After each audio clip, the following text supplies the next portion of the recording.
Boa noite a todos. Estamos aqui mais uma vez na Loja Esperança para darmos sequência ao curso de Teosofia. Curso de Teosofia que teve início em março e estamos agora no nosso quinto módulo, na nossa quinta apresentação. Nessa segunda etapa que iniciamos nos dias 8, 9 e 10 de agosto com Ricardo Lindemann, dando a apresentação a temas um pouco mais profundos da filosofia esotérica. Passamos daquela fase introdutória, estamos agora entrando em terrenos mais profundos. Então iremos falar durante esse final de semana das três evoluções, a evolução física, a evolução mental e a evolução espiritual ou monádica, como está apresentado no volume 1 da Doutrina Secreta. Falaremos também dos 7 princípios do homem e das hierarquias criadoras. Um outro tema também que será tratado será a vida após a morte, ou as condições do pós-morte. E para isso estamos aqui com Marco Aurélio Bilibil, que ele seja mais uma vez bem-vindo à Loja Esperança. Ele que é um teósofo experiente, vive a teosofia já há bastante tempo, uma daquelas pessoas que participa da Sociedade Teosófica desde o movimento de grupo jovem, e ele tem muito a colaborar conosco durante esse final de semana. Então a todos uma boa noite, sejam bem-vindos, especialmente ao Marco, que mais uma vez está aqui conosco para apresentar temas sobre a filosofia esotérica. Corpo um pouquinho mais.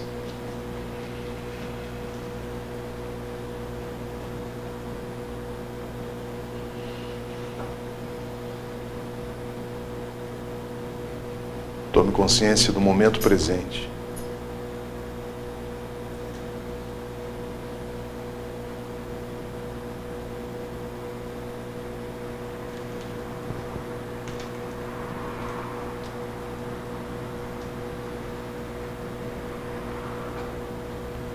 Deixe-se entrar no espaço de silêncio, onde as preocupações do dia vão ficando lá fora.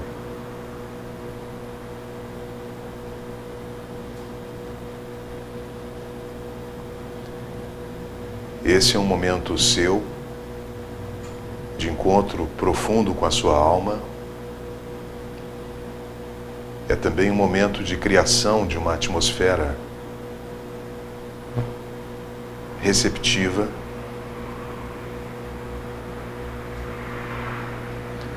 reflexiva,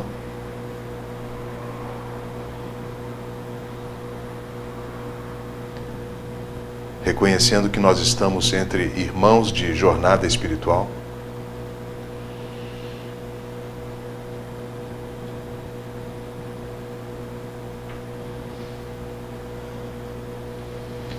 E isso nos torna companheiros.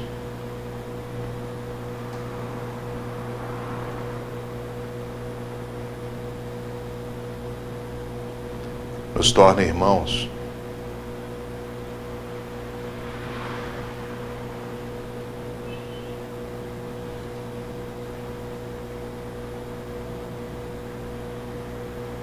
E nesse exato instante, faça vibrar no seu coração esse anseio de luz, de paz, de sabedoria, de amor.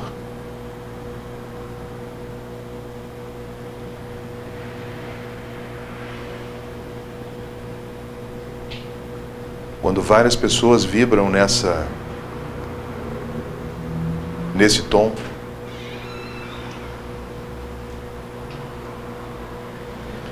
se cria a atmosfera correta para as bênçãos que nos iluminam.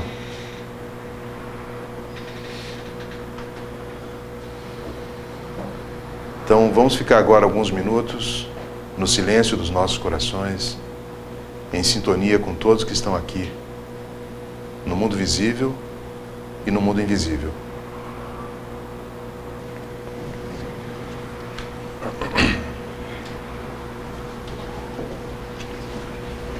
Bom,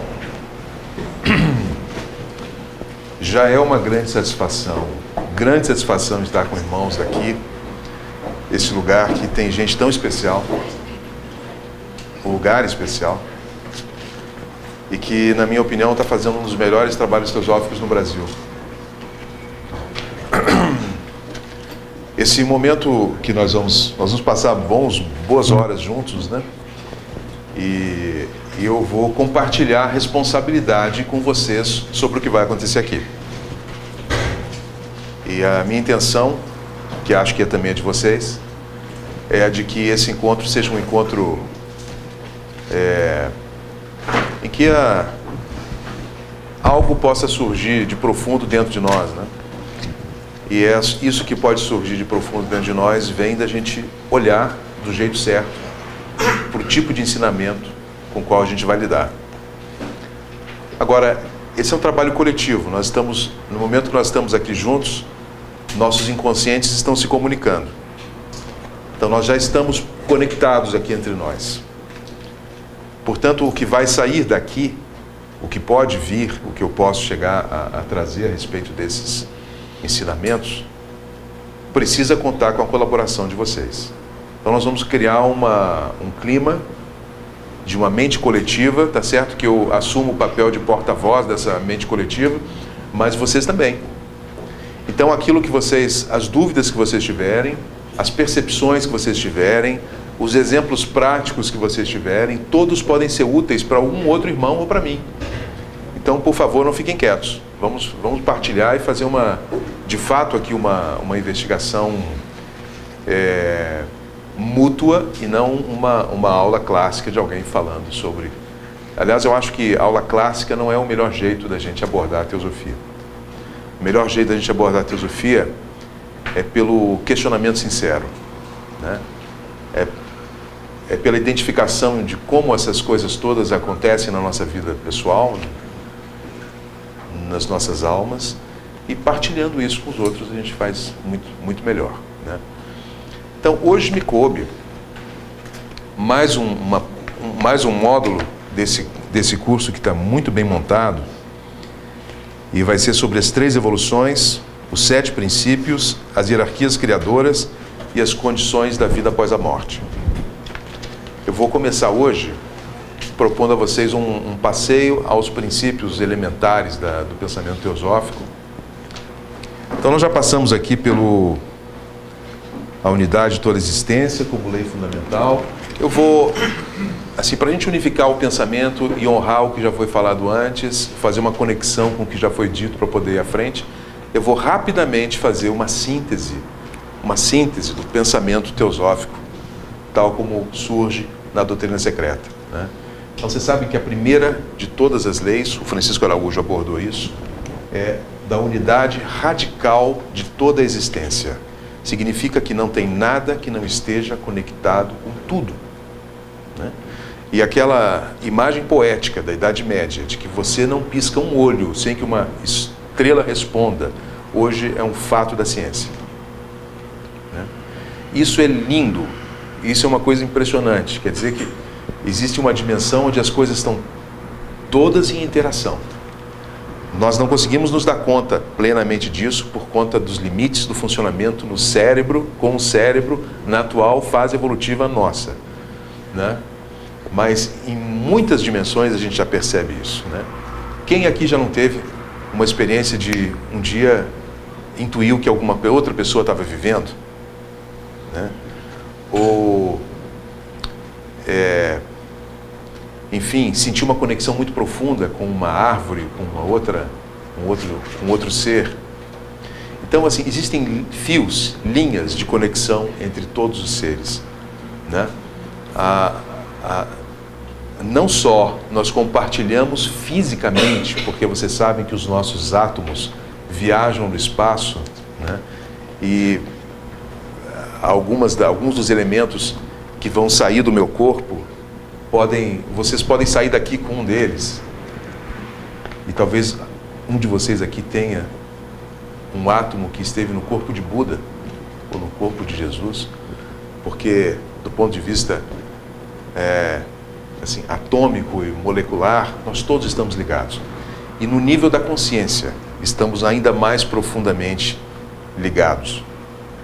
Aqui, como vocês estão aqui quietos, eu estou falando, vocês podem não ter a noção de que algumas das ideias que vão surgir na sua mente enquanto vocês escutam podem ser provocadas pelo pensamento de um colega do lado. Né? Esses são apenas pequenos exemplos do que significa que tudo está conectado com tudo. Né? É a lei básica da existência.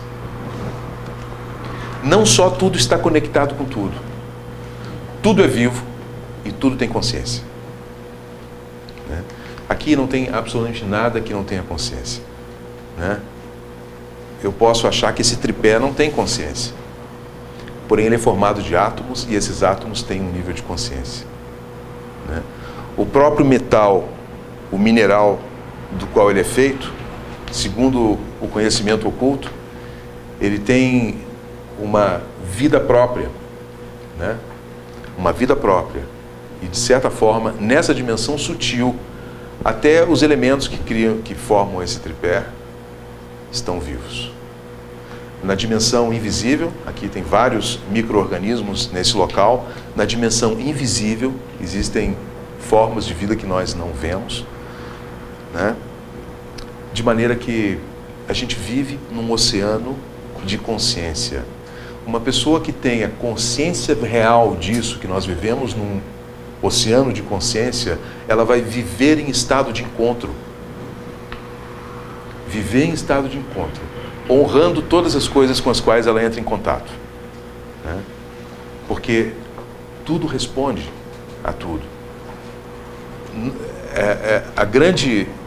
O grande pecado, o máximo pecado, né, é a condição humana de não estar plenamente consciente do fato de que nós estamos em comunhão com todas as coisas.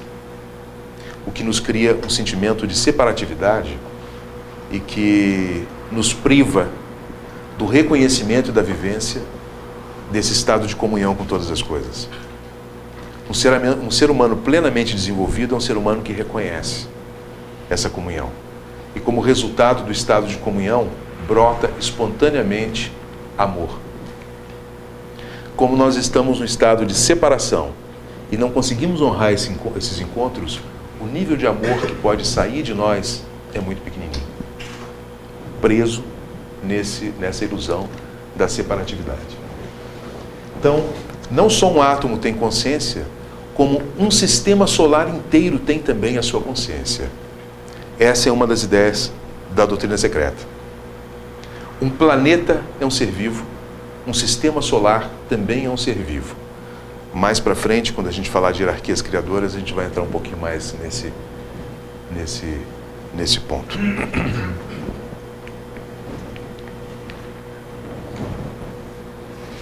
Quem somos nós, seres humanos? Do ponto de vista da filosofia esotérica, nós somos o mistério que encarna, numa pequena fração, a universalidade do todo. Nós somos um mistério vivo, onde todas as forças cósmicas residem. E de uma maneira que a gente não tem muito como compreender direito, nós somos um espelho do grande universo. Essa ideia começou a ficar mais clara nos anos 60 e 70, quando o movimento holístico se utilizou daquela famosa imagem das fotografias holográficas, vocês lembram disso? Né? Onde um fenômeno físico retratou essa antiga ideia da filosofia oculta. Né?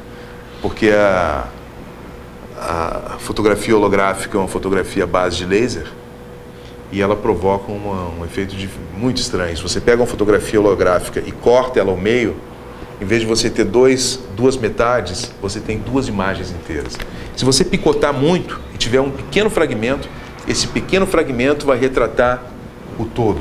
Portanto, essa ideia do microcosmos espelhando o macrocosmos, que é uma das bases da filosofia oculta, tem um correspondente físico, na física, né?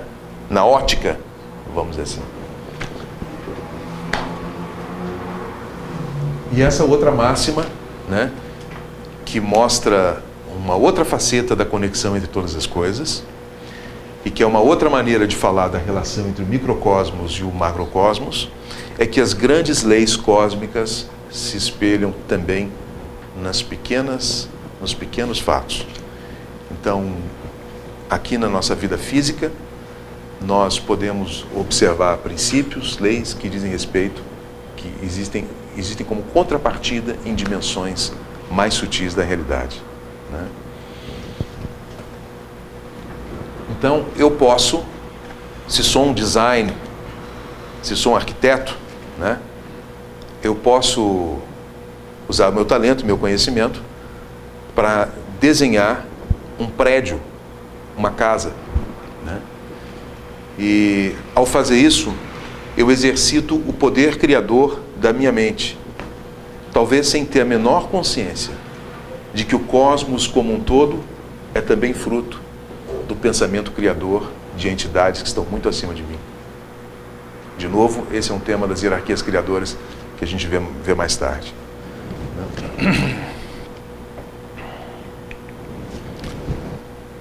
Um princípio único, eterno, sem limites, imutável, sobre o qual nada se pode dizer. Essa é uma das ideias importantes da doutrina secreta, cuja primeira manifestação, o primeiro logos impessoal não manifestado, é o precursor de toda manifestação ali. Desculpa, né? O Francisco Araújo abordou isso, eu vou só de passagem, tá? A segunda manifestação, o segundo logos, já é a expressão do espírito e matéria, né? É vamos dizer assim, quando a vida se cria. Então aqui a gente está com uma concepção da realidade em que existe um princípio que está para além do manifestado. Sobre ele, nada pode ser dito e a gente não tem como conhecê-lo. Isso nos remete a uma das leis mais poéticas da teosofia, né? Que é aquela de que você vai se aproximar da chama no seu caminho de evolução, né? Você vai se aproximar da luz, da fonte da luz, no seu caminho de evolução, mas jamais vai tocar a chama. Ou seja, sempre tem um algo mais que você não vai saber, né?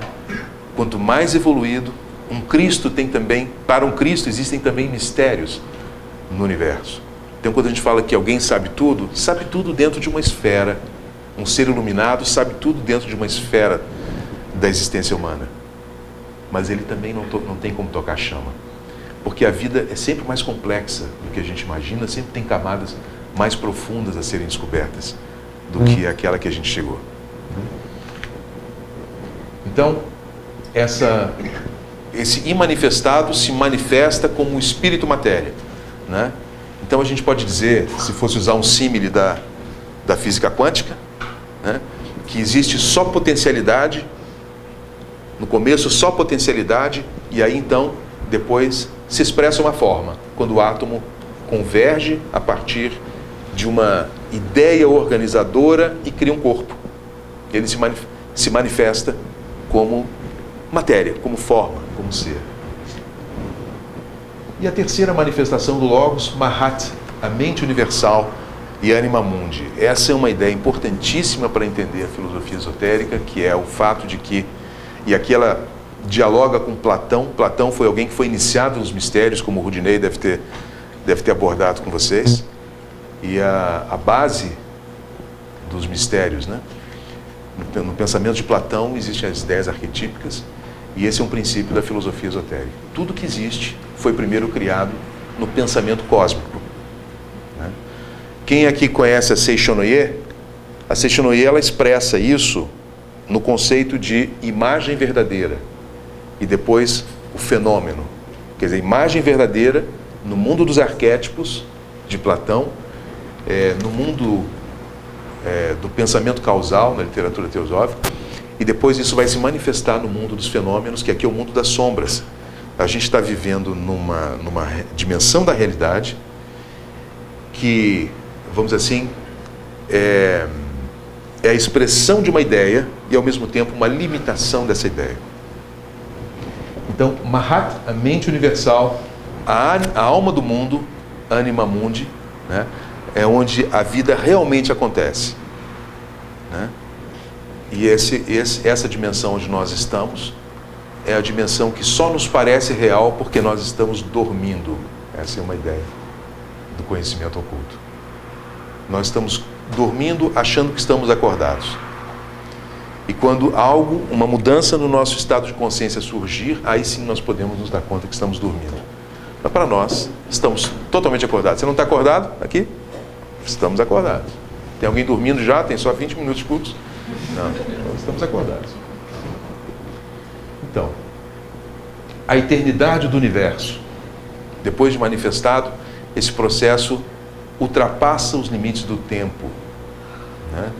E a ordem cósmica, ela vai se criar, né, dentro da lei dos ciclos, da lei da periodicidade, em que os próprios universos vão dormir. Isso é interessantíssimo. Os universos têm tempos de manifestação e depois eles têm tempo de hibernação. O fluxo da onda da vida surge num lugar, depois ela se extingue nesse lugar. Existe uma eternidade nesse processo, mesmo que essa eternidade congregue, integre períodos de cósmico.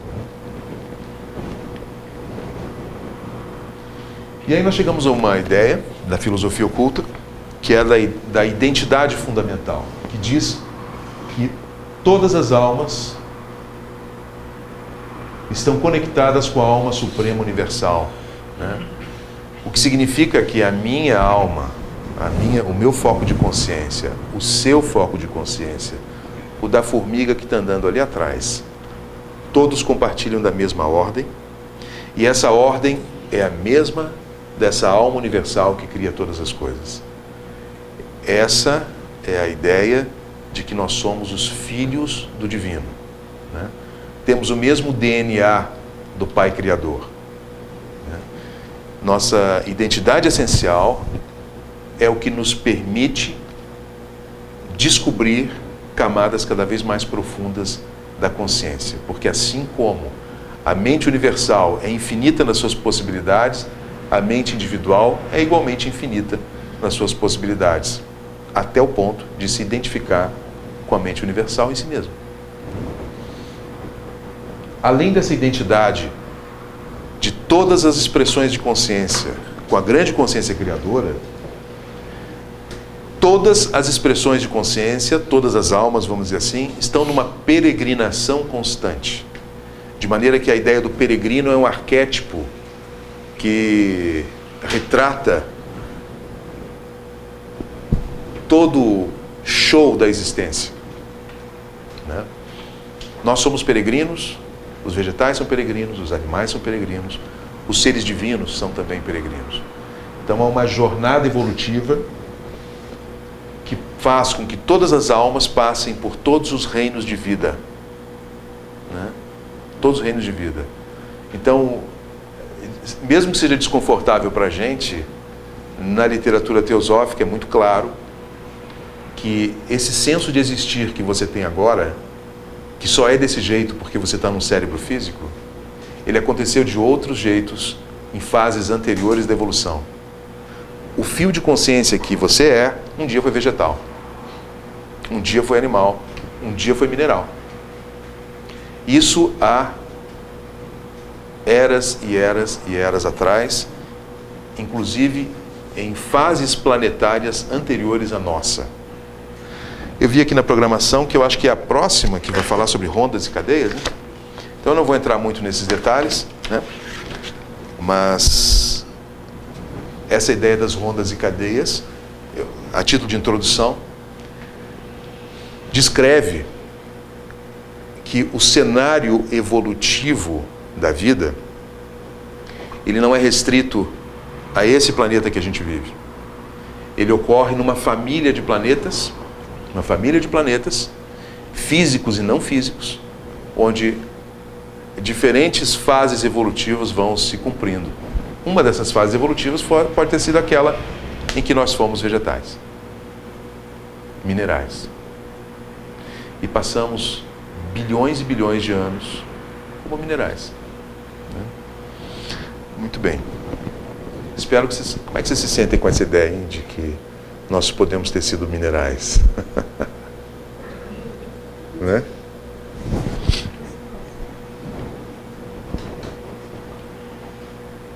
Essa é uma síntese das leis da filosofia oculta. Vamos passar por ela agora. Isso tudo é uma introdução, né?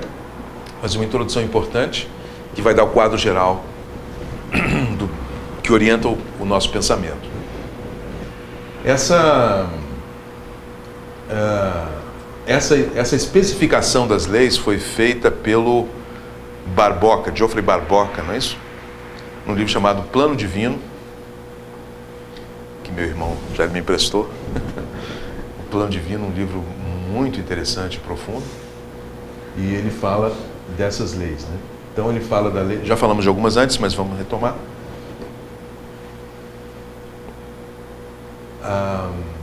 Antes de chegar em cada uma, aqui a gente está falando assim, do processo de manifestação de um cosmos e seu ciclo evolutivo. Quais são as leis que organizam os cosmos e que asseguram o ciclo evolutivo? Primeiro, a lei dos ciclos.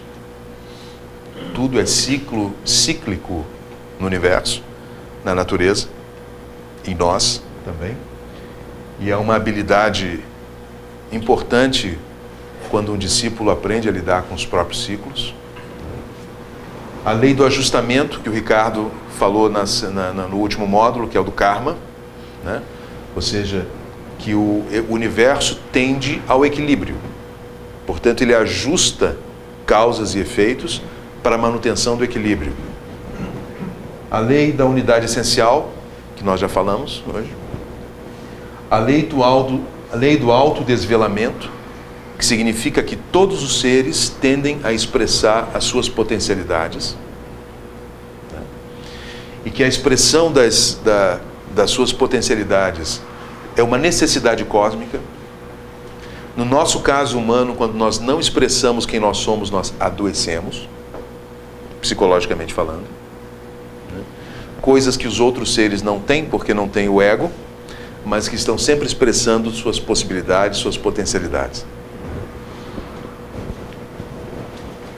A lei do movimento, que no budismo foi descrita como a lei da impermanência. Tudo é dinâmico, tudo muda o tempo todo. A lei septenária, que afirma que o universo se organiza em cima de 7 grandes vibrações. Então, o 7 se reflete em diferentes campos da existência. A lei da compaixão, que é a lei do amor, que conecta todos os seres e faz com que a necessidade de um seja encontrada pelas possibilidades que o outro oferece. E a lei do vir a ser, que fala de que todos os seres, além de manifestarem a sua natureza, assim, precisam ser e passar, viver e morrer, né? O Barboca afirma que, e eu tenho tido a oportunidade de conviver com pessoas, na minha vida profissional inclusive, curiosamente, como eu tenho esses estudos teosóficos, né? E de alguma forma integro isso à minha profissão, eventualmente eu sou procurado no consultório por pessoas cujo sofrimento é o de não se encontrarem dentro de um caminho espiritual. E especialmente algumas pessoas têm um tipo de questionamento, que talvez alguns de vocês também tenham, que é assim, tá certo, tudo isso é muito organizadinho e tal, mas por que eu tenho que sofrer tanto? Né? Por que a vida parece ser tão injusta? Se existe um Deus Criador, por que Ele já não nos colocou logo no estado de perfeição? Por que a gente tem que sofrer tanto para chegar lá? E é um tipo de questionamento que a gente cala, né? Porque até existem explicações mais ou menos interessantes na filosofia oculta, mas existem algumas questões que elas parecem que só podem ser respondidas num estado de consciência diferente do nosso, em que o nosso estado de consciência não tem condições de responder, né? Então, essa lei do vir a ser tem um pouco a ver com o fato de que nós estamos não só nos desvelando, mas submetidos a condições cósmicas que parecem provocar um confronto, um conflito, fricção e potencialmente dor. Não esqueçam que a primeira nobre verdade do Buda é de que a dor existe. Existe a dor. A gente só não pode ficar só na primeira nobre verdade, porque isso gera uma postura pessimista em relação ao viver, como, por exemplo, dessa pessoa a quem eu me refiro, com esses questionamentos. A segunda nobre verdade é que a dor não acontece por acaso. A dor tem causas. A terceira nobre verdade é que a causa do sofrimento é o desejo, a ignorância e o apego. E a quarta nobre verdade é que existe um estilo de vida, um modo de viver que permite neutralizar as fontes do sofrimento e encontrar o que se chama de natureza de Buda, que é a consciência plenamente desperta. Só na consciência plenamente desperta nós somos seres humanos completos. Até lá, nós somos projetos de ser humano. Nesse aspecto, todos nós somos aqui agora projetos de ser humano. O que a filosofia oculta nos ensina é que existe um processo evolutivo complexo, em que o projeto de ser humano vai passar por várias fases de desenvolvimento até chegar ao seu pleno desenvolvimento. Pleno desenvolvimento significa que toda a potencialidade da consciência humana está expressa, desenvolvida e disponível. E isso está retratado em todas as grandes tradições. Seja na ideia do Cristo, especialmente visto dentro do cristianismo esotérico. No budismo isso é muito evidente. No yoga isso é muito evidente, porque essas escolas, elas trabalham assim, explicitamente com a ideia da potencialidade da consciência humana, a plena potencialidade da consciência humana. Ou seja, a vivência e a descoberta do que é o projeto humano integral. E aqui a gente começa a entrar mais especificamente no nosso assunto.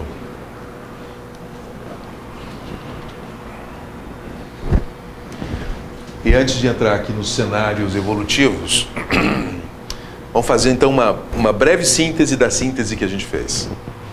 Um oceano de consciência, pleno de potencialidade divina, onde tudo está conectado com tudo, que vem de um misterioso não manifestado e que se expressa como uma realidade cósmica,